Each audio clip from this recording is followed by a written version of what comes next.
आज हम लोग देखते हैं प्रकाश के पूर्ण आंतरिक परावर्तन क्या होता है।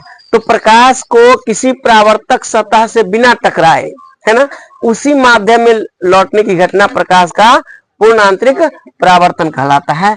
प्रकाश का किसी परावर्तक सतह से टकराए बिना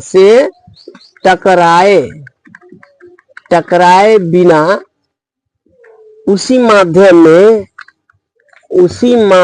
में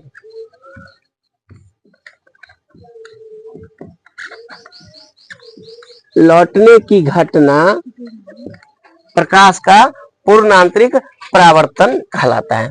अब प्रकाश बिना किसी परावर्तक सतह से टकराकर कैसे लौट जाएगी? क्या होता है, जैसे ये मान लीजिए कोई सतह है और यहां से कोई प्रकाश की किरणें आई और इसमें बिना टच किए हुए, बिना इस सतह को टकराए हुए इसी माध्यम में लौट जाएगी। तो यह घटना जो होगा यह पूर्ण आंतरिक परावर्तन, टोटल इंटरनल रिफ्लेक्शन कहलाता है। ये आपतित किरण हुई, आपतित किरण, और इसको हम कहेंगे परावर्तित किरण। ये कैसे होता है? तो मान लीजिए कि ये आपतन बिंदु है, इस पर हम लंब डालेंगे, तो ये संभव कब होती है? हम लोग जानते हैं कि अभिलंब और आपतित किरण के बीच का जो कोण होता है यह आपतन कोण कहलाता है। आपतन कोण को आई से दर्शाते हैं, जब आपतन कोण का मान क्रांतिक कोण से अधिक हो जाए, ग्रेटर देन 90 डिग्री, है ना। ये 90 डिग्री से जो ही आपतन कोण का मान अधिक होगा तब बिना सतह से टकराए यह सीधे परावर्तित हो जाती है। यही घटना प्रकाश के पूर्ण आंतरिक परावर्तन कहलाता है। ठीक है, बिना सतह से टकराए उसी माध्यम में लौट गई है। यह कब संभव है? जब आपतन कोण का मान क्रांतिक कोण से अधिक हो जाए, और क्रांतिक कोण प्रकाश के लिए यहाँ जो होगा 90 डिग्री होता है। अच्छा, इस घटना पर आधारित कौन कौन से है? तो आप पूर्ण आंतरिक परावर्तन जो देखते होंगे तो यहाँ पर होता है मृग मरीचिका का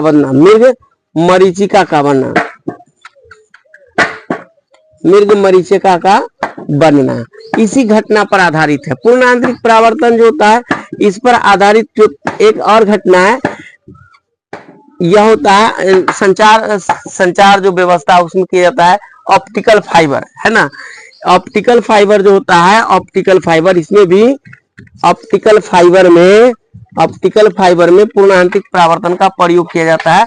जिसे नेट उठ चलता है ना, केबल जो होता है देखिएगा उसमें एकदम पतला पतला कई तार होते हैं, और इसमें प्रकाश का जो इंटरनेट होता है उसको प्रकाश में बदल दिया जाता है और बहुत तेजी से फास्ट से भागता है।